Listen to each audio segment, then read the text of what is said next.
I never expected my mother to be the one holding the knife.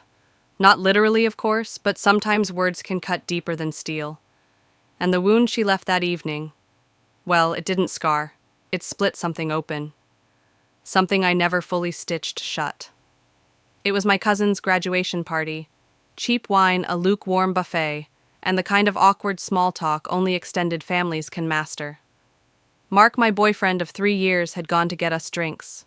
He'd been gone a while, so I wandered through the house looking for him. I wasn't suspicious, not yet, just impatient. Then I stopped outside the kitchen door, and there she was. My mother, her voice casual and cutting, speaking with the ease of someone discussing what to serve for dinner. Audrey is sweet, but let's be honest. My Elizabeth has always been the achiever. I froze. You deserve someone who pushes you forward, not someone who holds you back. She was talking to Mark.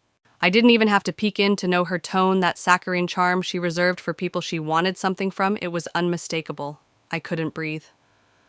Elizabeth has been watching you for years. She went on a touch too smug. She's just waiting for her chance. I leaned closer, heart pounding, and that's when I saw Mark standing there, drinks still in hand, face unreadable. He wasn't laughing. He wasn't defending me. He was listening. That silence, that was the first betrayal. The kind that whispers, maybe she's right. That night I didn't scream. I didn't confront anyone. I swallowed it. Every cruel word, every doubt, every damn thing I overheard. I smiled through clenched teeth, made small talk with relatives, hugged my cousin, and died quietly inside. It was the start of a slow unraveling. At first, I told myself I was imagining things. But then came the mentions. Elizabeth closed a huge case last week. Your sister's really taking care of herself. Have you seen her new place? Little barbs wrapped in casual praise, always delivered with a shrug. Then came the canceled dates, the late-night work emergencies, the unspoken shift in his gaze. Mark began to admire her. I could see it worse. She saw it too. My sister always had a way of entering a room like she belonged in it. Confident, polished, the kind of woman people assume is winning even before she speaks. I was different. Messier. I painted canvases that didn't sell and worked in a coffee shop to pay rent. And suddenly that wasn't charming anymore. It was inconvenient. The moment I truly broke, it wasn't catching them together. It was realizing they didn't even try to hide it. As if I wasn't worth deceiving, I still remember the blouse. Pale blue silk designer label dropped in a heap on the hallway floor. Her perfume lingered in the air like arrogance. I didn't even need to open the door, but I did. There she was, my sister, in bed with the man I once thought I'd marry. They looked up, startled, but only briefly. He fumbled for words. She didn't bother. You were going to find out. Eventually, she said, no apology, no shame. Just cold, calculated inevitability. That night, I didn't rage. I didn't throw things. I didn't even cry. I packed. I left a note for them all. 3 simple words. Watch me thrive. I drove through the night with nothing but a duffel bag, a dream, and heartbreak riding shotgun.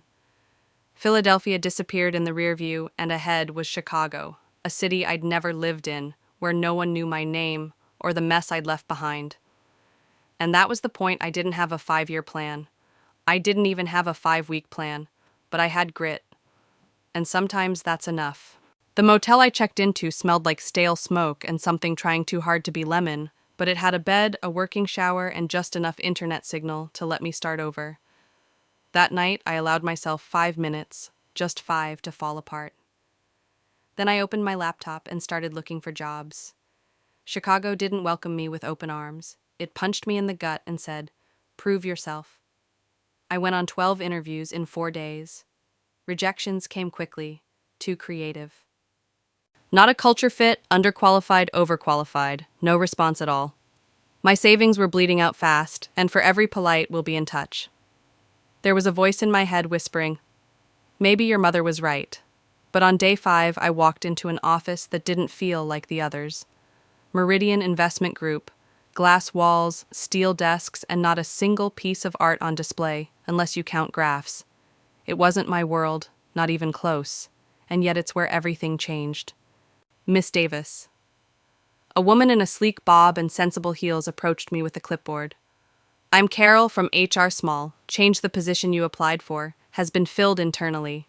But one of our junior associates needs an assistant, if you're open to something a little undefined. Undefined. Like my entire life. Sure, I said, trying to sound confident. Undefined works. That's when I met Patrick Reynolds. He looked like someone who hadn't slept properly in weeks. Tall, clean-cut, and buried in spreadsheets and takeout boxes. He stood up, extended his hand. "Sorry for the mess," he said, with a crooked smile.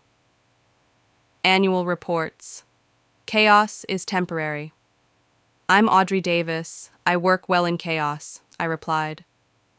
He raised an eyebrow. An art major working in finance. I didn't flinch. Sometimes you have to burn the map of your old life to draw a new one. He didn't laugh. Didn't roll his eyes. He just nodded. Same here. He hired me on the spot.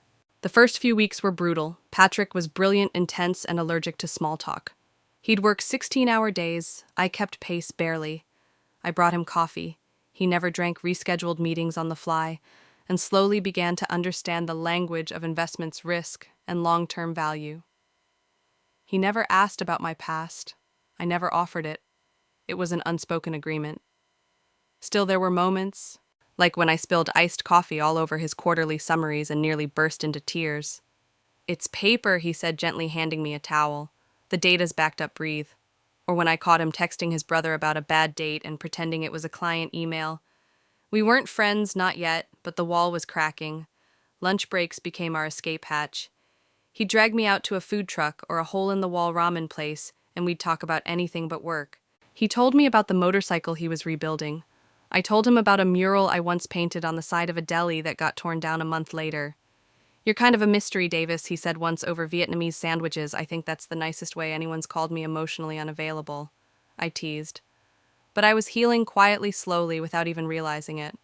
6 months in, after we'd landed a particularly difficult client, he invited me to dinner. Not takeout, not at our desks. Real dinner over dessert. He slid a folder across the table. "This is what I've been building," he said. "A firm of our own, focused on sustainable investments, small businesses, first-gen entrepreneurs, people that big banks ignore." I stared at the numbers, at the plan, at him. "It's solid. Why are you showing me?" "Because I want you to help me run it.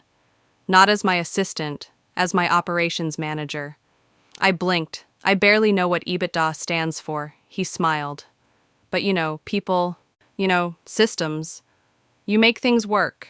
And most of all, you get it. It was reckless. It was terrifying. It was right. I'm in," I said, just like that. The girl who'd been told she wasn't good enough became the woman helping build something from scratch. We started in my one-bedroom apartment. The dining table became our command center. The couch, a workspace for interns we couldn't afford yet. The bedroom doubled as a war room where we mapped out projections, risk portfolios, and a client pitch deck held together with more belief than funding. It wasn't glamorous. It wasn't easy. But for the first time, I felt like I was building something of my own. We called it Reynolds Capital Partners, Patrick's last name, my fingerprints on every inch of it. For months, we survived on cheap noodles, caffeine, and grit. Patrick was tireless. He'd stay up until 3 a.m. refining pitches. I'd crash on the floor beside him, spreadsheets for a pillow, my mind a tangle of logistics and contingency plans. We met clients at cafes posed as more established than we were. I took a part-time job at a local gallery to keep the lights on while Patrick chased down leads. Every time a prospect ghosted us or a potential deal fell apart, I wanted to scream. Instead, I organized our inbox, ordered business cards we couldn't afford, updated our website like it mattered. Because it had to matter, we gave ourselves 6 months. And in month 6, the right client walked through the door, a family-owned sustainable energy company. Their founder wasn't impressed by flashy suits or big promises, but he saw the sincerity in Patrick's pitch. He noticed how I'd color-coded their impact reports to match the National Green Certification tiers. "You two believe in this?" He said. "That's rare." He signed with us and brought 3 more small companies with him. That's when the tide turned. We celebrated with takeout from the Vietnamese place down the street. Patrick recreated our first real lunch, spring rolls, faux cheap wine in mismatched mugs. To our first contract, he toasted. I raised my glass to the chaos we're turning into something beautiful. In that moment, it didn't matter that we were still working out of an apartment, that our chairs didn't match, that our branding was still a Canva template. What mattered was that we had proof we could do this together. We grew fast. Too fast. Maybe we hired 2 interns who worked from the sofa. I ran team calls from our bedroom with a headset and a whiteboard taped to the closet door. We started getting media inquiries, small awards. Our company had weight now, and it was outgrowing our home.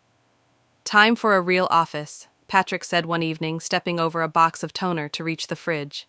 And maybe a living room that isn't our copy center, I added. We found a modest space downtown, nothing fancy, but it had walls, a conference table, windows, real desks. It felt like breathing for the first time in W somewhere between investment strategy meetings and quarterly reports. Patrick and I shifted late-night brainstorming, turned into midnight conversations about life regrets and childhood fears. We hadn't unpacked until then. He told me about the father who never understood his dreams. I told him about the mother who'd never seen me for who I was. He didn't offer advice. He just listened. And when he held my gaze, it didn't feel like pity. It felt like respect. And slowly, something deeper unfolded. It wasn't a grand gesture. There were no flowers or candlelight. Just the two of us outside our office, one snowy night laughing about a typo in a client proposal when he leaned in and kissed me. No warning. No speech, just truth. We didn't talk about it the next day, we didn't need to. But when it happened again and again, we stopped pretending we were just business partners. We kept it quiet. No social posts, no gossip. We had something worth protecting, and not just each other. Our business was growing, and we refused to let people write our story for us. When Patrick proposed, it wasn't dramatic. We were sitting on the floor in sweatpants reviewing projections. He looked up and said, "Marry me, let's build everything together." I said yes before I even blinked. 3 months later, we got married at City Hall. Just the two of us, Jamie from Philly and Patrick's brother, Michael. No speeches, no performance, just quiet promises. And then we went back to work. We built our dream company in real time and in real sweatpants. Reynolds Capital Partners had outgrown our living room. Our one-bedroom apartment morphed into a war zone of client files, coffee mugs, whiteboards, and interns tapping away at laptops while balanced on our sofa. Privacy was a theory, but progress was real. So when a potential investor arrived early one morning, just as I was walking out of the shower, we knew it was time to move. We signed the lease on a modest office space downtown and upgraded to an apartment with an actual spare room. The separation of work and home didn't just restore our sanity, it saved our marriage. Suddenly we had space to exhale, to kiss goodmorning without tripping over office supplies, to talk about something other than investor decks and operating budgets. We even carved out Sundays for each other, coffee newspapers, long walks by the lake. It felt earned, like we'd claimed a corner of peace in the storm we had chosen to build. But success is never static. With our first big win came a flood of new clients. Patrick's name started appearing in Forbes blurbs. My systems were featured in a small business operations journal. I became the quiet architect behind the structure that kept us running. We worked nonstop days, nights, weekends. The pressure to scale to keep up with our own momentum was relentless. We began managing a team, training staff, pitching larger investors. It was exciting, exhausting, and deeply, deeply personal. Because when your name is on the door, failure doesn't knock, it kicks it in. Our first real fight as a married couple wasn't about romance, it was about money. Patrick wanted to invest our emergency fund into expanding operations. I wanted to keep it tucked away, a safety net in case our luck ran out. We argued in low voices, sharp words, tension threading through the walls of our beautiful, not-so-new apartment. It wasn't about the money, it was about fear. About trusting that we wouldn't become one of those startups, the ones that flew too close to the sun and crashed in silence. Eventually, we compromised. Half went to the expansion, half stayed under the mattress, literally. Month 8 brought the opportunity we'd been waiting for. A sustainable energy firm looking for investors who understood their mission. Not just the math, but the meaning. Patrick stayed up for nights crafting the pitch. I redesigned our entire client presentation to reflect our shared values, ethics, integrity, impact. We landed them, and with them we landed 5 more. That was our moment, our leap from scrappy dreamers to serious contenders. Patrick insisted we celebrate. He recreated our first ever company dinner, from the same food truck, the same mismatched plates. He raised his glass cheap wine in a coffee mug and said, to the best decision I ever made starting this company with you. And marrying the smartest, fiercest partner I'll ever have. I laughed and cried and kissed him right there over spring rolls and spreadsheets. Because this was what love looked like in real life. The wins started piling up. We expanded into 3 new markets. I built the internal systems, hired new ops managers, hand-trained every staff member we brought in. Patrick became the face of the firm, charismatic, trustworthy, mission-driven. Together we were a force. My title changed from operations manager to COO. But my role never really changed. I was the glue, the gravity, the steady beat under the strategy. Then one day it happened. A major investment conglomerate approached Patrick about acquiring our firm. The offer was generous. The terms were shockingly respectful. They wanted to scale our sustainable investment approach nationally, with Patrick staying on as CEO of the new division and me as his operations lead.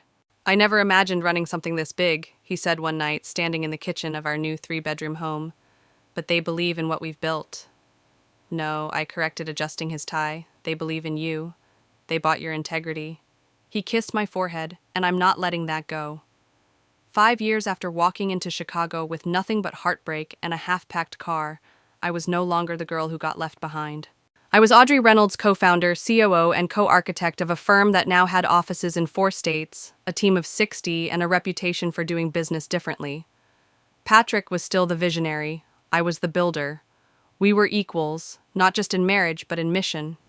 We spent Sunday mornings reading the Times on the porch, Thursday nights at small dinners with our closest friends, and twice a year we took long weekends to Michigan, where Patrick was slowly restoring a vintage motorcycle, like it held secrets from another life. We hadn't started a family yet. We weren't even sure if we wanted to. Our company was our family, and for a long time that felt like enough. I rarely thought of Philadelphia anymore. Jamie visited a few times a year, usually bringing sanitized updates about mutual acquaintances. Never about my mother. Never about Elizabeth. And never, thank God, about Mark. I had boxed up that chapter, taped it shut, moved on.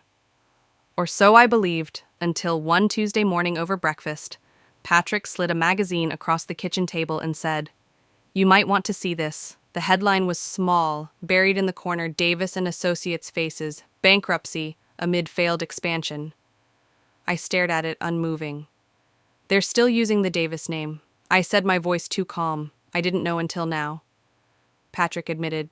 But it turns out Meridian, the firm we just acquired, their legal department was outsourced to Davis and Associates. My hands gripped the coffee cup, white-knuckled. Mark Elizabeth, my mother's masterpiece partnership now unraveling. They'll know soon.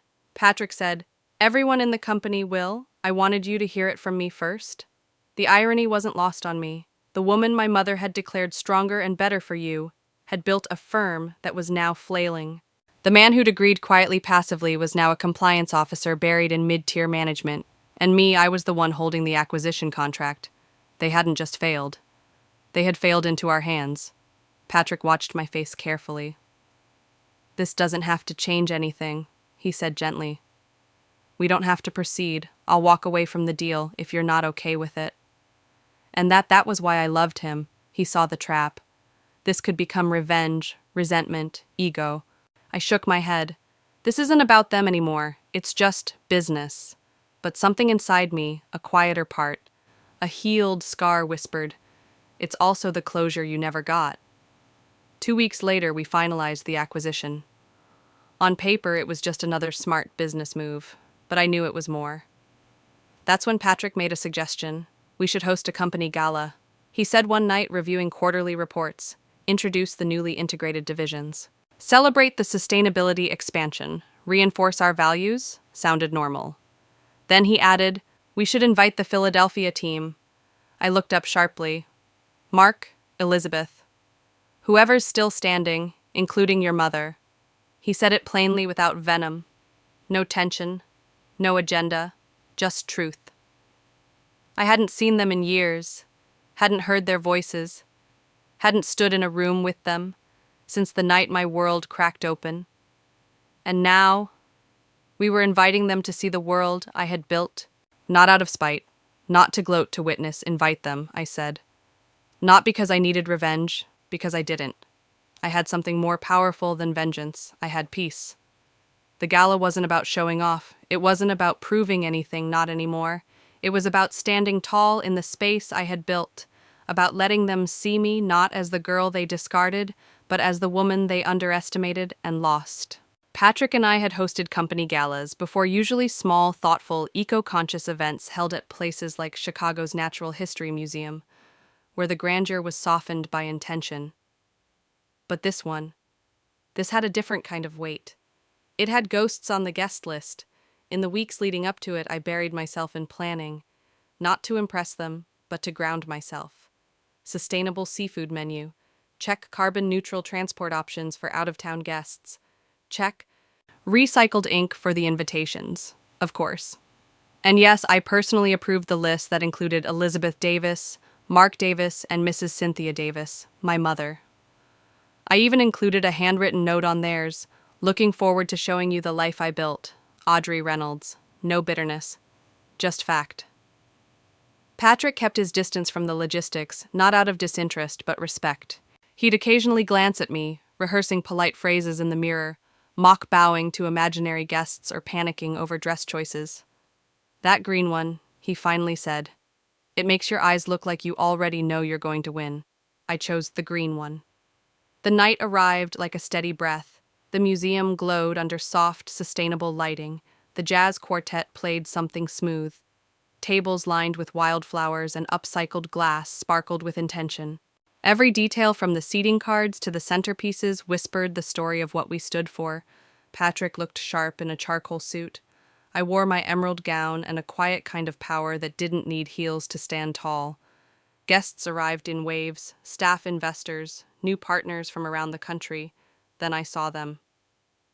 My mother entered first, wearing a navy gown that looked expensive and heavy. Elizabeth followed, poised as always, with Mark beside her, hair thinner, smile tighter. They paused in the entryway, searching the room, scanning for familiar ground. They didn't find any. That was the moment I knew this was no longer their world. They were visitors now, observers, and I was the architect. I didn't approach them right away. I let them find me. Let them watch as I moved through the room, with ease shaking hands with the mayor, accepting compliments from investors, laughing with our team. Eventually, their orbit brought them to mine. "Darling," my mother said first with an air kiss and theatrical warmth. "You look—" "Well, I am," I replied simply, turning to Patrick. "This is my husband, Patrick Reynolds, co-founder, CEO, and the man who believed in this from the beginning." Patrick extended his hand. "Pleasure to meet you." Mark looked stunned. Elizabeth's smile was tight. They didn't ask questions. They didn't need to. The room answered them, the displays of our firm's work, the panels highlighting our green initiatives, the photographs of our mentorship programs, the media reel showcasing our national partnerships. This was not just a successful company, it was ours. Later, my mother found me at the dessert table. "I always knew you'd do something meaningful," she said with a voice rehearsed for politics, not apologies. I didn't laugh, I didn't correct her. Instead, I looked her in the eye. "You didn't," I said gently. "But I did." Her mouth twitched. She took a sip of champagne. "Perhaps I underestimated you. That's one way to put it," I said, and walked away with a slice of lemon tart, and no weight on my shoulders. I didn't need to hurt them. I didn't need to outshine or humiliate. What I needed, what I earned, was peace. And that peace came not from proving I was better. It came from knowing I never needed to be anything other than who I already was. That night, Patrick and I sat on the edge of our bed, still in formal wear, eating leftover spring rolls and sipping tea. "How did it feel?" he asked. "Smaller than I imagined," I said honestly. "They're just people." "Pat. Not monsters, not gods. Just flawed people who made selfish choices." He nodded, and "you," I smiled. "I built something bigger than their betrayal. I built a life, a business, a love." That's what they saw tonight. Not revenge, just truth. In the end, their faces didn't haunt me. Their success or failure didn't define me. What did the woman I became when no one was watching? The one who didn't scream when she was betrayed. the one who walked away quietly and then built a world loud enough for everyone to hear. I didn't feel victorious that night. I felt clear. That's the thing no one tells you about healing. It doesn't come with fireworks or standing ovations. Sometimes it arrives in a whisper somewhere between dessert and the moment you stop caring if they approve of you. Back in our kitchen barefoot and finally alone. Patrick poured me a glass of cheap red wine and asked, "Do you think it changed anything?" I thought for a long moment before answering. Not for them, but maybe for me. Because seeing their faces, watching their polite discomfort as they processed the life I'd built, it didn't feel like triumph. It felt like release. Here's a myth we're sold, that closure requires confrontation, that you must scream your worth into the faces of those who doubted you. That vindication is loud, but I think real power is quieter than that. It's walking into a room that once terrified you and realizing it doesn't anymore. It's not needing them to admit they were wrong, because you know you were right to walk away. Quiet power is answering disrespect with success, betrayal with boundaries, silence with strength. It's building your life in such a way that nothing they took from you matters anymore, because they were never holding the pieces that made you whole. A week after the gala, I received a letter, not an email, not a text, a handwritten letter from my mother. "You've done well," she wrote. "Elizabeth isn't coping well with the loss of the firm. Mark is quiet. I didn't write to seek forgiveness, just to say I see you now. Maybe I always should have. There was no apology." But somehow that made it more honest, and for the first time I didn't ache for the words she didn't say, because I no longer needed them. I thought leaving Philadelphia had been the defining moment of my life. It wasn't. It was everything after. Every early morning when I doubted myself and still showed up. Every late night when we ran out of funding but not fight every time I failed forward and kept building anyway. Because that's where real identity is forged. Not in reactions, but in what you choose to create when no one's watching, Patrick. And I still fight sometimes, mostly about paint colors and budget allocations. We still burn dinner, still forget anniversaries, still trip over office cords in our home because no matter how big we grow, some habits stick. But we see each other. We choose each other in work and in love every single day. That's what matters. Not the polished photos, not the investor decks, not even the awards we now barely display, but the partnership, the shared values, the trust. That's what sustains us. If you're listening to this and you've been betrayed, if someone made you feel small, invisible, lesser, I won't tell you to fight them. I'll tell you to build. A life so whole, so rich, so yours, that their absence is irrelevant, that their rejection becomes a redirection, that you no longer need their validation, because you've validated yourself. And when not, if you walk into your own metaphorical gala, you'll realize the greatest revenge isn't revenge at all. It's thriving quietly, with your head held high and your peace intact. We've now completed the first major arc of the story, around 1/4 of the final script, focusing on the betrayal, the move to Chicago, the reinvention and love story, the company's growth, the family's reckoning, and finally the emotional and thematic closure. Some people mark success by numbers, revenue, square footage, followers, titles. But the biggest shift in my life couldn't be quantified. It wasn't when we opened our second office or hit our first million, or made the Forbes list under a category I didn't even know existed. It was quieter than that. It was when I could walk into a room and not shrink. When I stopped explaining my choices. When I trusted my own voice more than the noise around me. That was the real win. These days, a lot of young women reach out to me. Some want career advice. Some want to know how I survived betrayal. Some are standing at the edge of their own Philadelphia moment, deciding whether to leap or stay. And I always tell them the same thing. You don't have to be fearless to move forward. You just have to move. I wasn't brave when I left. I was broken, angry, terrified. But I left anyway. Because the only thing worse than starting over is staying somewhere you've already outgrown. Starting over is not glamorous. It's not a montage set to music. It's rejection after rejection, burnt toast, cheap coffee, loneliness. It's showing up to job interviews where no one pronounces your name right. It's Googling how to sound confident on Zoom at midnight. It's learning how to let silence be an answer. But if you can make it through those days, the dull, hard, uncinematic ones, you'll find something better than a fairy tale ending. You'll find yourself, not the version your family preferred, not the version your ex loved, the version that you like waking up as. Some people think healing means forgetting, that once you've moved on, the past loses all weight, but that's not how it works. Sometimes I still think about the night I heard my mother tell Mark that Elizabeth was the better match. Not with pain, not with rage, just perspective. She wasn't just comparing us. She was telling the world what she feared most in me: softness, dreaming art, emotion. She thought those things made me weak, but they're exactly what made me strong. My creativity helped me see opportunity where others saw nothing. My sensitivity helped me build systems that cared about people, not just profits. My emotional intelligence turned chaos into culture. In trying to diminish me, she had named my gifts, and my sister. I think she always thought I was in her shadow. But shadows are cast by light. If I stayed silent, passive, invisible, maybe she could outshine me. But once I stepped into my own, there was no comparison left to make. We were on different paths. She chased status. I built meaning. She played power games. I created space.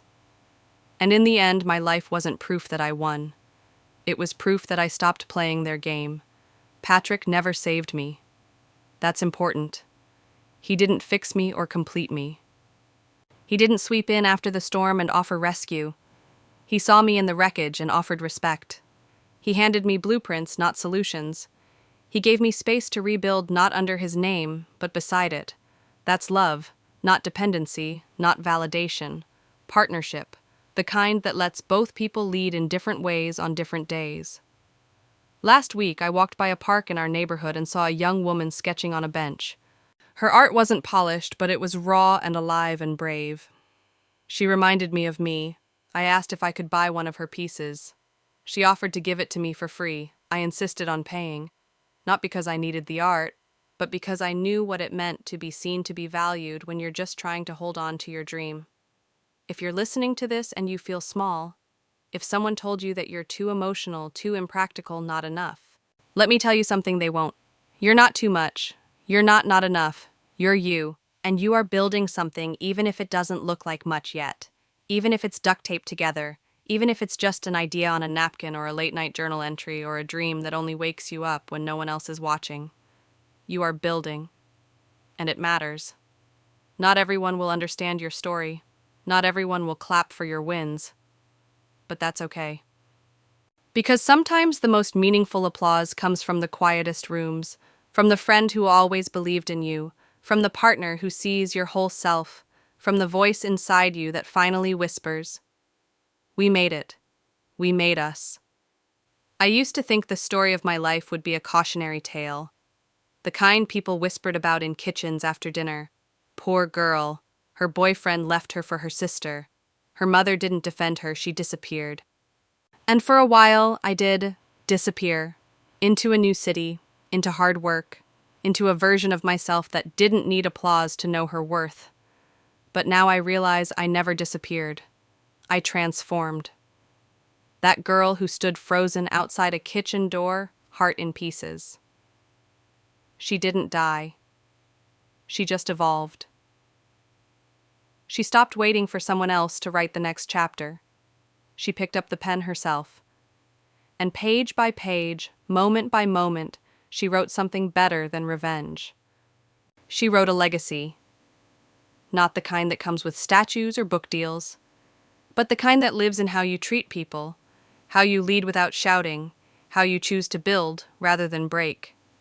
That's what real strength is. It's not in the moment you confront your betrayer. It's in the years that follow, when no one's watching and you choose joy anyway. You choose purpose. You choose you. Some mornings I sit on our back porch watching Patrick fuss with his motorcycle, and I think about all the roads I could have taken. What if I had stayed? What if I had begged? What if I had tried to prove my worth to people who never really saw me? I don't like to think of life in regrets, but I'm so grateful that I left, because I would have missed this. not just the business, but the stillness, the wholeness.